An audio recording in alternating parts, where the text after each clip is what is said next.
We're going. So welcome to Dog Skills, the human end of dog training. It's going to be weekly on Wednesdays at 2 p.m. Eastern Time. And today we are going to be working on teaching your children dog safety. So I know a lot of you probably have kids, and we want to be able to keep your kids safe around dogs, especially because the holidays are coming as well. But we are still doing the outdoor challenge, which I will talk about here briefly. But I wanted to start off with sharing a story with you. So this is my daughter Iris, and when she was born, I had Seiki, and Seiki didn't immediately just all of a sudden like Iris, actually. Seiki had a lot of anxieties around my daughter. There were a few times that he snapped at her. I remember being in tears and feeling a lot of fear around it. And then I was like, oh, wait, I'm a dog trainer. I can work through this. So we did a lot of training between the two of them. And I did a technique called counter conditioning, where when Seiki was around Iris or saw Iris, he got treats. And initially, because his anxiety got so high when she started crawling, it was mostly when she started moving around that we started having the biggest issues. I literally had Seiki out of sight from my daughter 100% of the time unless we were doing training. And luckily, the way my apartment was set up, it was really easy for me to just put up some gates. So I put up those gates, and then when Seiki would peek around the corner and see Iris, he'd get treats. And then he would go out of sight, the treats would stop. He'd see Iris again, he'd get treats. And I kept doing that over and over again. And then eventually his body language started to change, and he started to want to be around my daughter. And at that point, then I started having Iris give treats to Seiki or toys to Seiki. And then once he acclimated with that, then I started taking the gates down, and they could have some time together. But I still made sure I supervised it, just because I knew there was some anxiety on his end. But I wanted to do this Facebook Live for numerous reasons. I did get a request from one of my friends, and I also was thinking about my daughter and how much anxiety it had produced for me, even as a trainer. And I wanted you guys to be able to understand how to keep your children safe around dogs. And I see that we have somebody on. So I would love for you to say hi so I know who you are. And I do want to encourage you guys to watch the replay, comment below, and share this video with others. And my first question to you guys is, do you like to be outside with your dog? And what do you like to do outside with your dog? And the reason why I'm asking this is because we're doing an outdoor challenge. And a lot of the stuff that I'm going to be talking about today involving kids and dogs is going to be with dogs that your kids see outside. The same thing's going to apply indoors too. But I think a lot of times we see these unknown dogs outside and we don't really know how to interact with them.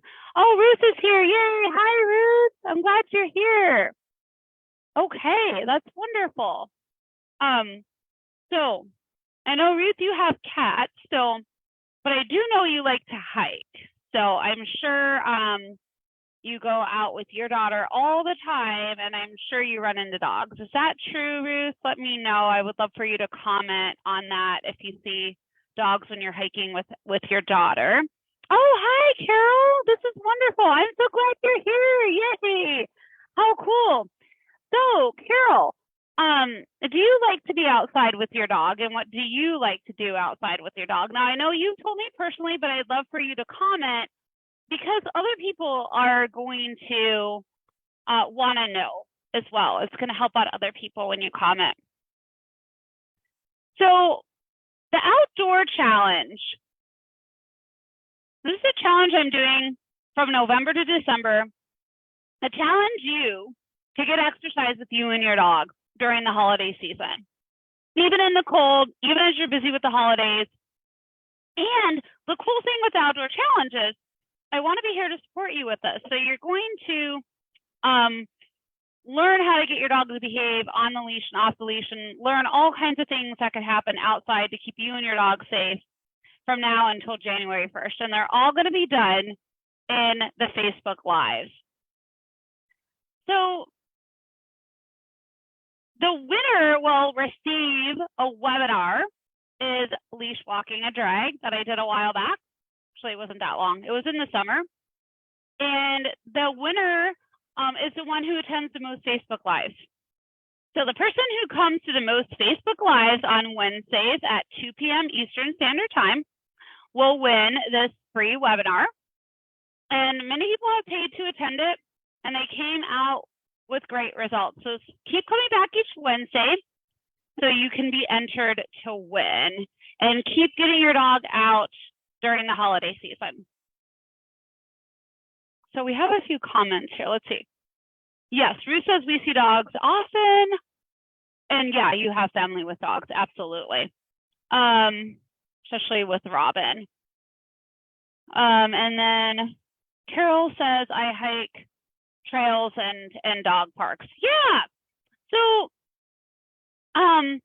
my next question to you guys is, do you take your kids when you go out on a walk or when you walk your dog? I would love for you to comment below right now, and also as you're watching the replay. And then the next question is, do your kids see dogs on these walks? So definitely comment on that. So Carol says, I take my granddaughter. Okay, great. So Carol, this is going to be really wonderful, because in this video today, or in this live, you're going to be learning how you can keep your granddaughter safe. And a lot of times, you know, you're not going to run into all kinds of bad dogs all the time, or I shouldn't say bad dogs. I don't really like saying that. A dog that maybe isn't comfortable around kids, right? That's not always going to happen, but sometimes it is. And if you don't know the signs to look for, your child could be the one that gets bit because she goes up to pet the dog gets uncomfortable, and then bites. And I actually had a past client of mine share with me a little while back on Facebook about actually I worked with her dog, and her dog is leaps and pounds. I mean, she's a completely responsible owner, and getting her dog to be acclimated around people. And she had an incident where a kid did something with her dog and her dog bit. And I can't remember quite what it was, but I think the child was actually stepping over her dog when it was lying down. And that is something that our children should know not to do, to not just go up to a strange dog that's lying down and walk over it, right? And so, and a lot of times we don't think about these things, and we don't teach our kids these things because they don't see dogs every day, right? So it is important to kind of be aware of this stuff. Yeah, I know, Ruth, you take Ellie out a lot, and yeah, and Carol said yes. Okay, so the first thing that you want to do is teach your kids, or even just, family members that, your cousins that are younger, that are children, and it doesn't necessarily have to be your kids. Anyone in your family that is a child, teach them to ask to pet a dog. I cannot stress that enough. Not all dogs feel safe around kids, and not all dogs feel safe around people in general. So even as adults, if we see an unknown dog, always, always, always ask for permission before you reach to pet that dog. We have no idea what that dog has been through, what their past is, where that owner is at.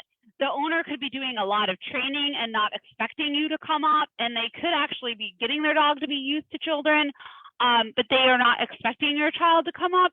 And also, they may also be oblivious to reading their own dog's behavior.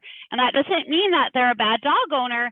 It takes time and energy to learn how to read dog behavior, and not everyone has done that. And that doesn't mean they're a bad dog owner.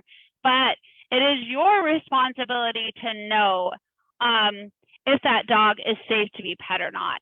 So first you want to make sure that you ask permission, and then later on today, we're going to talk about the body language for you to look out for to make sure that once the owner gives you the go, that that dog is actually okay for you and your child to pet. I'm trying to think, like when I had Seiki and I was walking around in Utah all the time, I would have kids that would come up, they're just rushing up and want to pet him right away. And I always said to them, make sure you ask me first. I said, my dog is going to be great with kids. He's always been good with kids outside of the home. I never had any problems with him there. It's mostly when Iris was crawling. And like I said, we had moved through that with a lot of training. But I didn't want these kids to get in the habit of thinking that they could just run up to any dog and immediately pet them. So I would use those moments when they wanted to pet my dog to teach them that it's important to ask for permission. And I realize that's not your kid, but you still have every right to say, it's a good idea to ask permission before you pet my dog. And my opinion is in any dog that you see, because I care about your safety, right? Especially if the parents aren't around. And most of the kids that would come running up to me, their parents weren't there. They were playing in the yard. They saw me walking by on the sidewalk and just came right up. That's going to happen. It is going to happen all of the time. You cannot watch your kids all the time, so they need to know these things. A friend of mine, actually, her child got bit by the neighbor's dog, actually, and this is very recently. And she was actually, she just moved to a house, and her son was outside playing. I think he was on his scooter. I'm not sure. I can't quite remember on that. But I do know that the dog that lived next door wasn't super friendly with people in general. And the 9-year-old child had taken the dog out on the leash. The dog saw this child and then started barking and pulling, and the child couldn't hold the leash and dropped it, and the dog went over and bit this poor little boy. So it is important to really learn these things to help keep your children safe, because unfortunately, we can't be with them 24/7. So my question to you is, does your child or your grandchild or the people in your family ask before they go to pet a dog? And I would love for you to comment below and let me know if you've taught them this. And if the answer is no, that's okay. Be honest. Because we're all here learning. We don't know everything in life. Right, I'm excited to see your comments on that. I'm going to keep going. What if the dog goes to jump on your child? So what if you do get permission to pet the dog and then the dog jumps? Okay, we got a comment. Carol says her granddaughter does ask. She has been around dogs since birth. That is wonderful. I'm so glad that she asked. And the fact that she's been around dogs since birth, all the more means you need to educate her, because that means her confidence is probably really high around dogs. And again, not all dogs are confident around children. So she feels really safe around dogs and that dog doesn't feel safe around her, you could still potentially have a bite. So I think you're going to get a lot out of this. Yeah, Ruth says, I think I just saw a comment from her. We've been working on it and continue to reinforce it, even with the dogs we see regularly in the neighborhood. Great. And when your children are young, that's what you have to do, is work on it. They're not naturally just going to be like, oh, you told me once to ask the pet. Now I'm just always going to do it. I don't know how many times I reminded Iris when she was 2 and 3 and 4 and 5. Now that she's 9, I don't even have to say anything. In fact, she goes ahead of me and I'm watching the dog's body language and I barely even say anything, and there she's petting the dog, and I always say, did you ask the pet first? She's like, yeah. She says yes 100% of the time now, because she knows to already do it. So it will happen in time. When Frida jumps on my granddaughter Elliot, she reacts with screaming, which triggers Frida. Oh, okay. All right. That's something that you'd want to work on training with Elliot, right? Yeah. Because so I do need to remind her to calm down. I definitely would be focusing a lot on Elliot in this circumstance. I mean, Frida can learn something too, but definitely it's a good idea for the kids to realize that their actions do affect how dogs react in general. If I'm on a Facebook Live and somebody just comes running into this room and just starts screaming, I'm probably not just going to sit here and continue talking. I'm going to be like, whoa, right? So there is a normal reactivity that's going to happen when that stuff happens. So if the dog is on the leash when the dog is jumping, teach your child to walk away from the dog. So hopefully the owner's just going to stay in one place with the dog, or start walking in the opposite direction from your kid. And then if it is safe for the child to reapproach, then the child can then reapproach and only pet the dog if he or she sits. So they can literally walk up, dog jumps, then they walk away, walk up, dog sits, and they pet. And you can even, especially if it's a really big dog and it's a friendly dog, you can tell after this webinar that, you know, this dog is super friendly and is okay to be pet, but is really hyper to the point that it can knock down your child. And the owner is willing to work with you. They can have the dog be on the leash. And when that dog hits the end of the leash, they can only go so far. So your kid can walk up and let's say this dog's hit the end of the leash. There's space in between here. The dog is still jumping, child walks away, child reapproaches, dog jumps, child walks away, child reapproaches, dog sits, child can approach some more, dog goes jump, turns around, walks away, approaches, dog sits, child pets.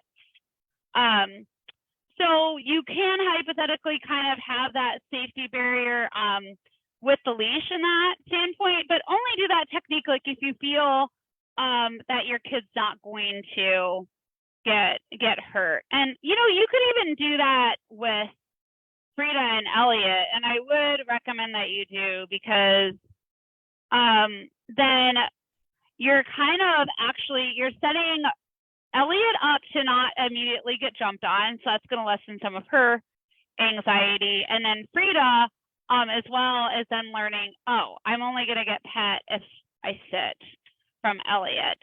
I love having people on here. We got so many great comments. Okay. So Carol says that makes sense. Ruth says we had an issue with a jumping dog at the mountains. Yeah. And my in-laws with their new puppy, especially in the house. Okay, so the two things that you are talking about, Ruth, probably the dogs are off the leash. So let's go back and screen share here. So if the dog is off the leash, it is best to be a tree, have the owner call the dog, or you personally can throw some treats towards the dog. So if the owner really isn't going to take accountability or responsibility for the situation, most owners will. But not all of them will, and that doesn't necessarily mean they're bad people. They might be oblivious to what's going on, or they could be the select few that just don't even care. Hopefully not.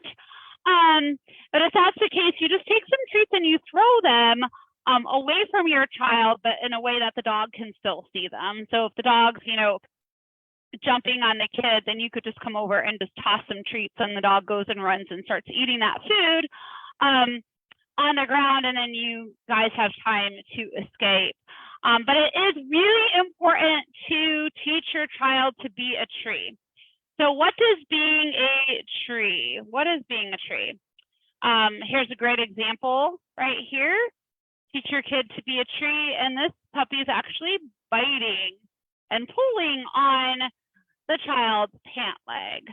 I'm sure many of you who have puppies in your family may have experienced this with children before.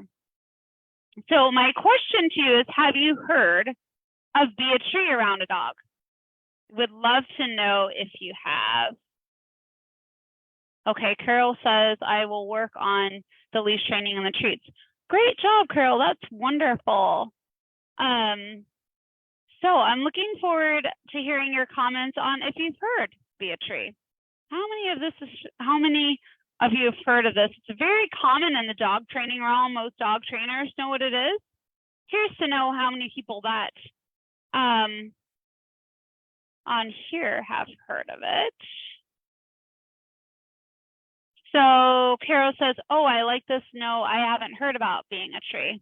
Great. Okay. So what is be a tree? And Ruth hasn't heard of it either. Oh, cool. Okay. So hands glued to the side of your pants. Feet still and rooted like a tree. No running. This will cause the dog to want to chase or bite more. Have your back towards the dog if possible, and eyes looking towards the ground and not at the dog's face. It could also be up towards the sky. But if you ever read about dog safety, you'll hear all the time people telling kids to be a tree. And I think the reason why that terminology is used because kids like to play and because it says everything to do in 3 words. Imagine having to tell them, okay, hands glued to the side, feet still, no running, back towards the dog, eyes, on the ground. That's a lot. So if you teach them what being a tree is, and you teach them that being a tree means all of these things, and in that moment when that dog is coming at your child, all you have to say is, be a tree. Most kids, when a dog is doing this, this biting here, they're just going to bolt. They're going to run. That's going to cause a dog to chase. And I know that my friend who, had that child that got bit, I'm pretty sure he was on a scooter.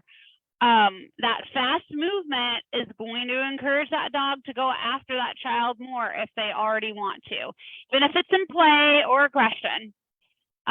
So even if that dog is being aggressive, that is the most important time for the child to be a tree. And then if you are there, that's the most important time for you to take those treats and throw them or ask the owner to get their dog. Try to not run away with your kid. Very, very important. Okay. So if you see a dog in the following ways, it is best to teach your children to stay away. So a dog that is tethered in a yard or outside a store. I know a lot when I lived in Utah, tons of people would go in the stores or coffee shops and tether their dogs outside. I don't see that as much in Ohio.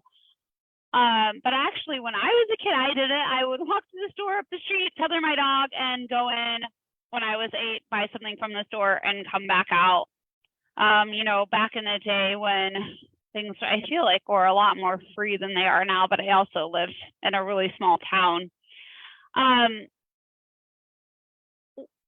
If the dog is tethered, we don't know what they're going to do. The owner's not around.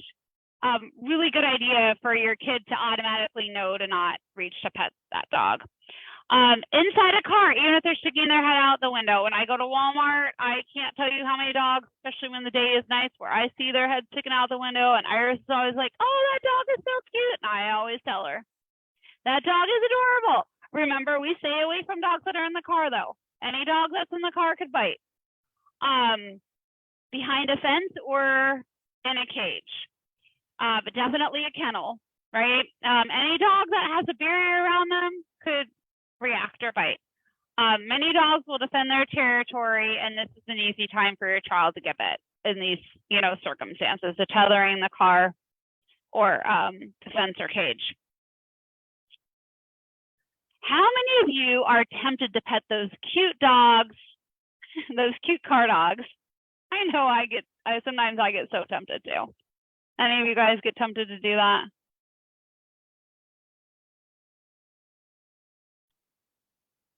If the owner is there and they tell me it's safe, then I will.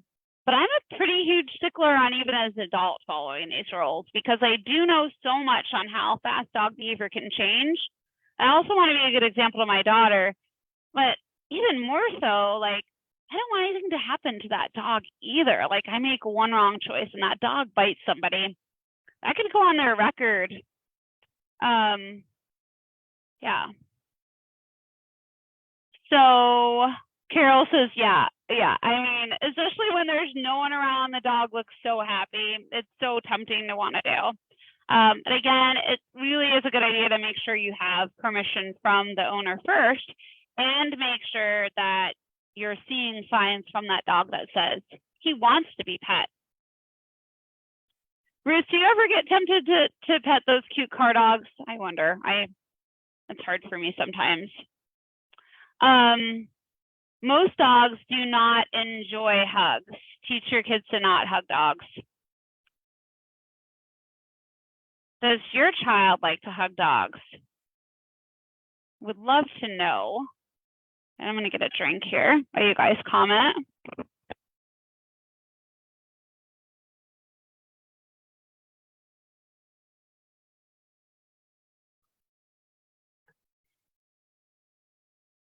Or maybe not just your child, your grandchild, or a child that you know. Is there any children that you know that like to hug dogs? Ruth says, I'd be more tempted to pet the dog tethered by a door. Oh, I know, right? Yeah, absolutely. Yes, she does. Great. Okay, so Carol says that her granddaughter does like to hug dogs. So this is definitely something you're going to want to teach your child, your grandchild, especially since she likes dogs so much. Again, like I was saying, just because your kid's been around dogs all their life and likes them does not mean that they're always going to make safe choices, and it does not buffer them from getting bit by a dog. Elliot would love to hug dogs. Iris would too, and I've caught her doing it with cats, and I still have to remind her. She's so tempted to just want to do it. Why is hugging not a good idea? Dogs are descendant from wolves. In the wild, wolves are attacked by predators on their necks. A dog can perceive a hug as a threat for this reason and bite. Even a super friendly dog, even one that's great with kids. Even a dog who's been hugged many times, and then one day the hugging triggers them. Because you didn't see the signs before that were telling you that the dog didn't want to be hugged, and he just tolerated it for years, and then he just got fed up with it after a while. Really good idea to never, ever have your kids hug dogs. Unless you've counter-conditioned that dog to like hugs. Every time the dog's got hugs and he's gotten treats, and you've done that for months, and you've read their body language and you see it pretty consistently, and you've done a lot of training behind that, that's the only way I would say it was okay. The only time. How do you know if a dog wants to be pet? I would love to know what you guys have to say on that. What signs would you look for that a particular dog is saying, I would like to be pet? See what comments we get on that. It could be about body language. It could be something different. What do you guys already know? And if you're watching the replay, definitely take a few moments to comment on that or think about it in your head. Carol, wagging tail. Ooh, that's a really common myth. A lot of people think that. Thank you for voicing that. And that is absolutely not a communication to pet a dog, which we will be talking about. Okay. What happy signs do you see in this dog's body language? Let's see what you guys write on here. So look at the face, the eyes, the ears, the dog's body weight, their curves, is it stiff? What do you see? So Ruth says, looks happy, wagging tail. We can't see the tail, but it could be wagging. But remember, the wagging tail isn't telling us if the dog wants to be pet or not. The ears are up. Look like he's smiling. So we want to look at these things. We have a wiggly body, a relaxed open mouth. Okay, so that smiley mouth, absolutely. Soft eyes, body weight is balanced, not too far, not too back. Tail is at medium height, and tail is wagging with a wide and fluid tail wag. Let me show you with this dog here on what I mean by this, because this is a huge thing to know. So generally, every dog's going to be different with what the neutral tail height is. And so you're not really going to know that when you're just out and about because you don't know this dog. But it should be super high. It should be super low, right? But the wag is going to be really wide. It could be a circular wag like this, or it could be like just super big and fluid looking and very wide. Okay, so it's actually the height of the tail that you're looking at and how wide that tail wag is and how fluid that tail wag is. And you know, you're looking at the height of the base of the tail when I say that. Let's see. That was Ellie's original signs. I'm not sure what you mean by that, Ruth. Could you explain that to me so I can understand you better, or tell me more about that? So again, if we look back at this picture, we can see that relaxed open mouth, the soft eyes. Oh, Ruth said something about the ears. Yeah, we want more neutral ears, not super forward, not super back. If they are excited about food, you could see that kind of yippy treat response where the ears might kind of perk a little bit forward. To me, I see these ears as relatively neutral against the head. And the body weight is generally pretty balanced. But in this picture, I think it's really hard to see how balanced that body weight is. I think if we had a better angle, we could see that probably all 4 feet have about the same weight on them. So aggressive dog signs. The body weight is forward. The eyes are usually fixated and open wide. The ears are generally forward. The body is very stiff. The tail is up high, and the tail is wagging very quickly, or is very stiff and still. So again, we don't follow that myth that a wagging tail is a friendly dog. The head is in alignment with the spine. So let's look at here, this picture. What aggressive signs do you see in this dog? Okay, so Ruth's explaining for me. You'd asked what we looked for to see if a dog wants pets. I was just typing fast enough and you moved. Oh, okay. Okay, so Ellie tries to look at the dog's body language to understand to be pet, it sounds like, which is good. You can teach kids to read body language in dogs. They're not always going to get it right when they're young because their cortex of the brain is still developing.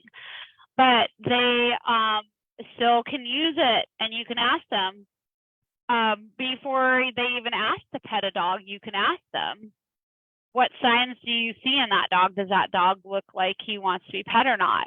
Why or why not? Get your kid to learn that stuff. I point out all the time when I see a dog running in the yard and it's got that high flag tail, it's wagging really quickly and super high, and I say, Iris, look at that dog's tail. That's called a flag tail. Don't pet that dog. Okay, so we got eyes squinting and ears up. So the squinting eyes, I wouldn't say is generally a sign of aggression. Usually squinting eyes is more of a friendly body posture like we talked about. Generally the eyes are fixated and open wide. So in this picture, it's not, because every dog isn't going to show every single sign when they're aggressing, just like every person isn't going to either. The mouth is wide. I wouldn't look at how wide the mouth is. I would look at if there's stiffness around that mouth. Okay. So this dog could have a wider mouth and it could be relaxed. So you want to look at that stiffness. See all the stiffness in the body, and then you look over here and you see, like, you just see a more softness and curves going on. Like the head isn't even within alignment of the spine there. Whereas on this one, it's not perfectly within alignment, but if he was more stressed out, it probably would be. And obviously, you know, is the body weight forward or back in this one, guys? What do you think? What do you see? Does it look balanced to you?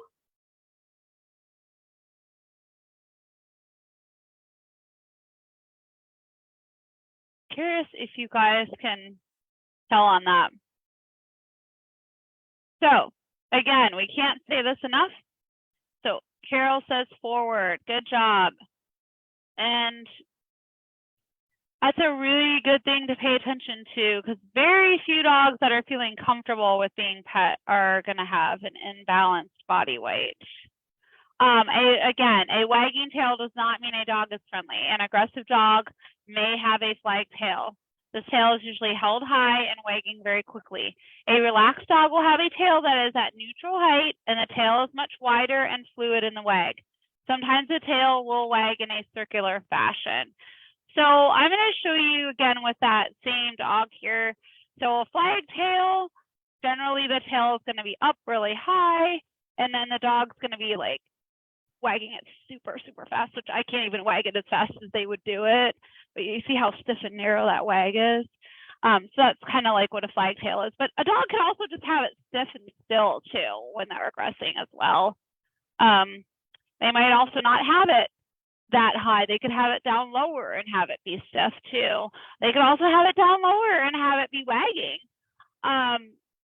But if it's not a wide wag and it appears to not be at neutral height, that dog's not communicating that he wants to be pet. And if you're uncertain, then don't pet the dog. There's no reason to pet a dog if you're feeling that uncertain about the situation. Okay. So Ruth says a little forward, hard to see. Okay. So ears are forward. Body's going, ah! If you were to do that, your body weight would fall forward. So we can even deduce that from just the picture and not being able to see everything. But if we were to be able to see that in action, it would be really clear to see that body weight is forward. But just imagine going, ah, you're going to fall forward. Okay.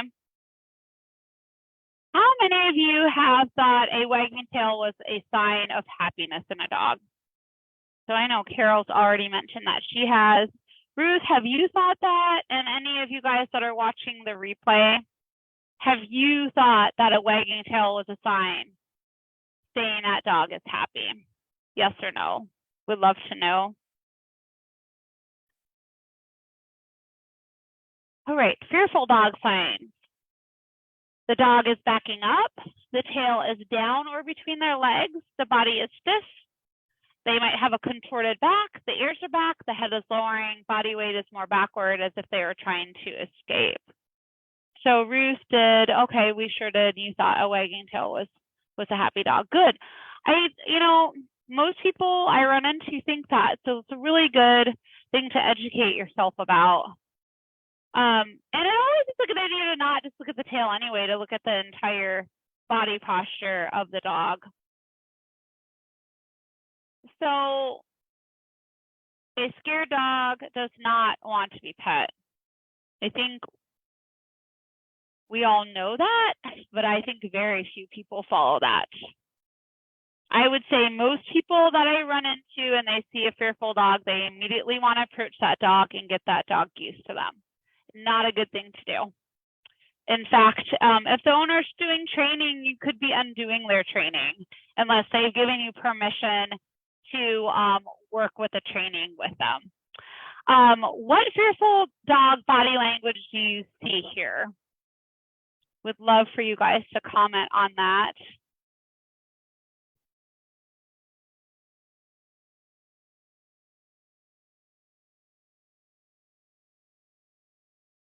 My throat's a little scratchy today, so I keep needing to take a drink. So Carol says, tail between the legs, backing up, absolutely. And can you see that there's kind of that contortion going on? There could be an arc in that back, or the body's just kind of slinking together. these signs, these pictures that I'm showing you, this is not an advanced, dog training or dog body language course here. Even subtle signs of this is showing a dog is aggressive or fearful. You don't have to see these exaggerated signs. The dog might be doing is the only thing you might notice is that the tail is tucked between their legs and everything else looks good. That dog is still showing you that they're scared. I can't tell you like how many dogs I've worked with trying to get them to get used to me. Where I came to the house, I'm working with the dog. I don't do that so much anymore because I feel like it's so stressful on the dogs, but I also feel like too, people don't do their homework. They're just like, oh, Joanna's coming over next week. So since my dog has fear, she says people will just work with her. I'm like, no, you gotta actually enroll people and really work on getting other people in the picture to be able to train your dog well. And when I do it online, people are actually enrolling people and getting way better results. So yeah, just kind of a side note on one of the benefits of doing online training. And I remember when I would be working with some dogs and tossing treats and doing counter conditioning. So that means this dog's scared of something, on a pair it with something positive, which generally is food. And tossing treats to this dog that's a little scared. I'll see every body language, every single part of that body on this dog is showing me that he seems relatively happy now, except his tail. One wrong move and I'm going to get bit. So you really want to look at that entire body language. And then I'm going to tell you, then eventually over time, as I kept doing the counter conditioning, sure enough, tail started coming out from between the legs, started seeing a more happy tail wag, right? But I still don't want to go to reach to pet for a dog that I already know has fear issues unless they're initiating it and coming towards me and saying they want to be pet. Because they've already communicated with me that they're scared. So biggest thing that you want to remember is your child is not an experiment. Be an advocate to keep your kids safe. Oh, Ruth said, leaning back, tail between legs, ears flat. Good job, Ruth. Absolutely. And I like how you pointed out about the ears, because those ears are an important communicator as well. Well-intentioned owners may encourage your child to pet their dog that is not friendly. My daughter reaches to pet dogs all the time after getting permission from the owner. And then I watch the dog's body behavior and I notice that the dog is very fearful. I've had that happen a lot of times, probably at least 10. The owner is completely oblivious. They don't know how to read their dog's behavior, and they are continually encouraging my daughter to pet this dog. So what do I do, or what is a good thing for you to do? If you are educated, then you can keep your child safe by telling them that this dog is communicating that they want space. Then have your child back up and leave the dog alone. I am not there to please the owner. I am there to keep my child safe. So I will say, Iris, I noticed this dog wants space. Let's continue on our way. And the owner says, oh, my dog is friendly and is fine. That's okay. I don't have to argue with them. I can still keep walking away. Okay. I have had some people acknowledge the fear. Oh yeah, my dog is safe and generally warms up quickly. Looks like a young dog. Looks like the owner knows what he's talking about. I let the interaction happen as I'm reading the behavior and notice the dog starts softening up. That can happen. I feel comfortable about that because I know how to read a lot of the dog behavior. You guys may want to rely more on the side of caution, especially with the owners like encouraging you to pet their dog when they have fear behavior. That's a clear sign that the owner doesn't know what's going on. And if they don't know what's going on, that's the most likely time for your kid to get bit, because they don't know that their dog's uncomfortable. They're not going to help their dog get more comfortable because they don't know that he is. The dog's going to get more uncomfortable, and then there's going to be a bite, and then they're going to go, oh, I don't even understand how that happened. Like, that doesn't make sense to me. It looked like my dog was fine the entire time. So Ruth was going to say, Ellie noticed the ears because we've been talking about cat signs too. And you know what? These signs are actually the same for all animals. There may be like subtle differences, but I think probably the biggest aha moment I had was when I went to the dog training seminar, and the trainer at the time, she goes, people watch. She's like, go to the airport and people watch. And I was like, what? She's like, yeah, you're going to take the same things that you learned about the dog behavior and watch people. They're the same thing. We do the same things. We don't have a tail, but we get bigger when we're going to aggress. We get smaller when we're scared. We have fluid bodies when we're more relaxed. The same stuff. And when you know that, sometimes easier, I think, to read dog behavior. Cats, gorillas, elephants, rhinos, birds, parrots, whatever, they all do the same thing. They make themselves big when they are aggressing, small when they're scared and want to get away, and fluid bodies approaching balanced weights when they're happy. Yeah, so that's really cool that you're talking about the cat signs too. And when I lived in Utah, my roommate had a cat, and Iris learned a lot about, the cat signs too, because Batty wasn't very social with kids right away and was skittish a lot of times. And it was a good opportunity for me. She tried, she's like, look, Batty's avoiding you right now. She's saying, I want space. There's nothing wrong with teaching your kid that a dog wants space. It's very healthy to be able to say, oh, gee, that dog or animal is saying, I need a break right now. And if that's not acknowledged, then you are going to take it to the next level. If I say I want a break because I'm stressed out and someone doesn't give it to me, what happens?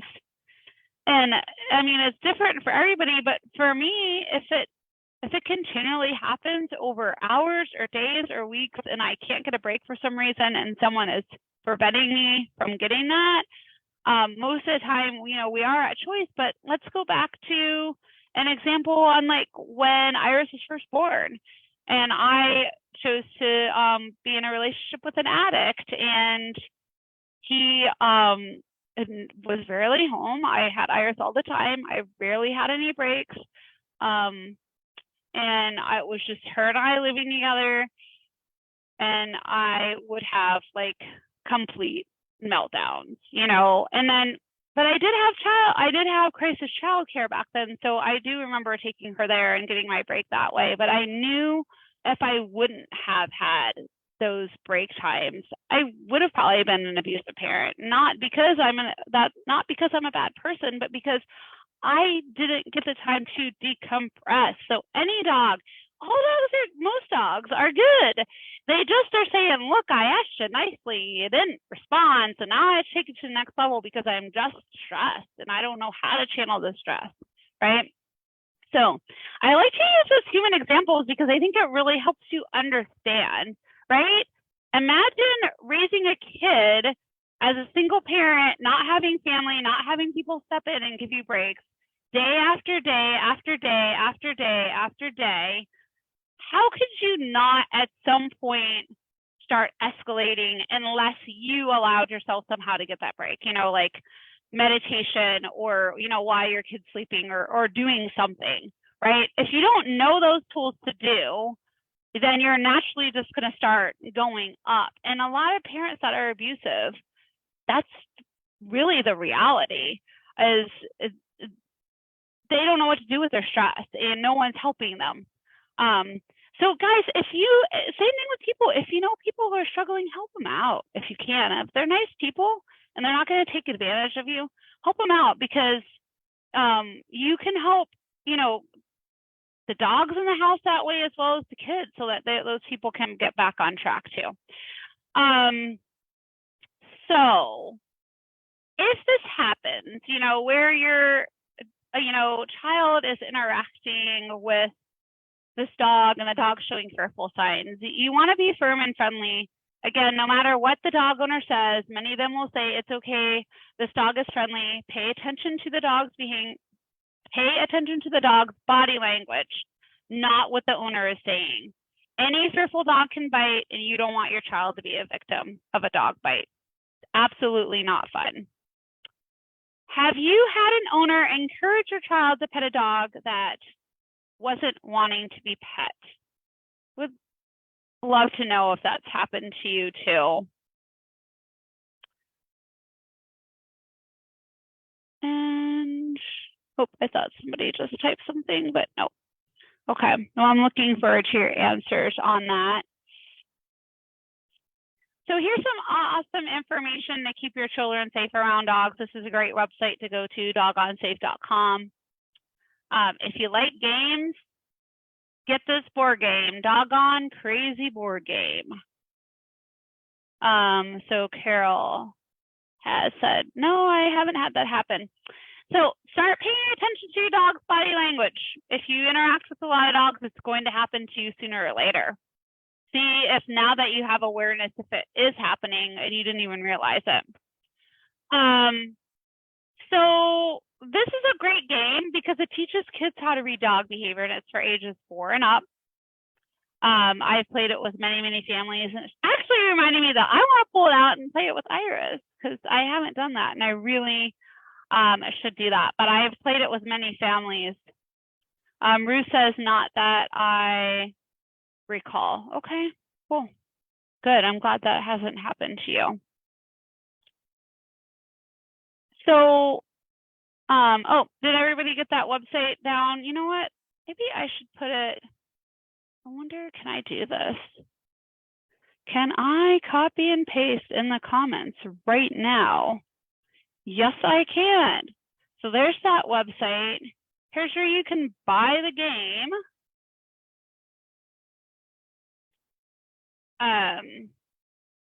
Because it actually isn't easy to find that game. I don't think it's producing as much as it used to. So, oh, Carol took a screenshot. Nice job. Well, there's the sites as well. And by the way, it's a really fun game. Like, I've played it with, you know, kids that are very, very young. And they've really enjoyed it. Of course, the younger ones may only play it for, you know, 10 minutes at a time, but still, it's really informative on teaching your dogs to read. Dog behavior, it also teaches about how to be a tree. So what will you teach your kids or kids in your family about dog safety? I would love for you to comment on the most important things that you learned from today that you are now going to teach these kids so that you can spread some knowledge on keeping these kids safe around dogs. Now, as an adult, I will say, if I can read the dog's body language really well and they are outside tethered, I may pet the dog. So Ruth, that temptation, if you feel like you can really read the dog well, I would say it's okay as an adult. With a kid, I would not. And the reason for that is because so many dogs are going to defend their territory and their cortexes aren't fully developed to remember to look for all the body signs. And a dog that is tethered is more likely to aggress than one that is not. So Kara wrote down, don't hug and be a tree. Good. Those are great things to remember, especially the hugging one, because a lot of times when it's a dog that we know, we really want to hug them. And statistics actually show the dogs that are, or the kids that get bit the most are by dogs they actually know, dogs that are actually in the household or a family member or friend's dog, rather than just a random dog on the street.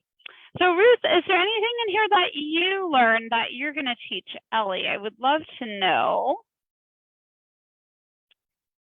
And then again, I want to remind you guys, watch the replay if you want.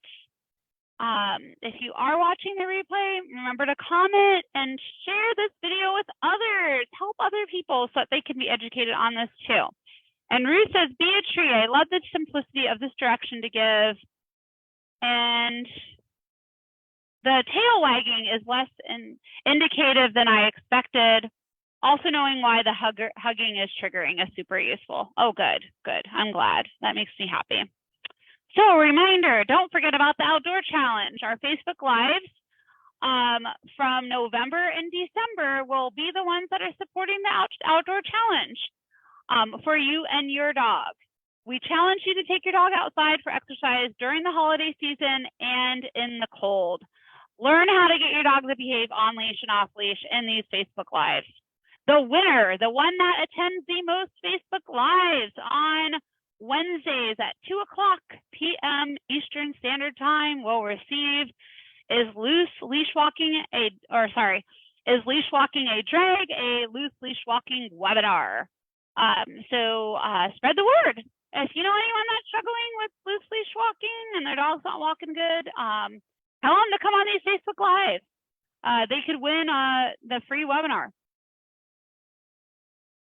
Great. And then I also wanted to talk about the services that I offer. So you might be a great fit for a Dream Dog program. In this program, you'll feel much peace and confidence when you are walking both you and your dog on and off the leash, because your dog will reliably listen to your commands. We can help you no matter where you live. All you need is the internet, a smartphone, a computer, or a tablet. And Carol can vouch for this. She's actually working with me right now through Zoom. So you could definitely, if you are watching the replay and you're interested in working with me, you could throw some comments to Carol and ask her what it's like to work with me. And I'm sure she would be willing to respond. Do I have a yes from that, Carol, or do you want me to take that back? Because I can tell people not to do that. Let me know. What will you receive in the Dream Dog program? You'll receive personal direction that's very clear, and I won't be there personally distracting your dog. So a lot of times when I come to the house, the dog's excited to see me. If I don't like people, then they're reacting. But also they could also just be on their best behavior too. So when I'm on Zoom, I'm seeing how your dog really is, and then I'm teaching you right away to get your dog to listen to you. So Carol says yes. Okay, great. So you guys could always comment on here to Carol through this thread, and she can tell you what it's like to work with me. What will you receive in the Dream Dog program? Again, you will be held accountable to do your homework by submitting videos to me. So you'll take a video of yourself training your dog, and then we can watch it live together and screen share it in the Zoom call. And that is really nice because it enhances learning, because you aren't receiving feedback while also training your dog. You're watching yourself while you're receiving that feedback. It's really, really cool. And you definitely can go to my website, or even probably the Google reviews are a great place to look. There's a lot of Google reviews of a lot of people that I've worked with online, especially in Utah, that are sharing with me their experiences. So to book a free phone chat with me, you can go to this link right here. It is pinned in the comments as well. And if you want to learn about other services on how we can help you, you can go to this particular link. Thank you so much for joining us today, and I hope you have a great rest of your day. Bye, everybody.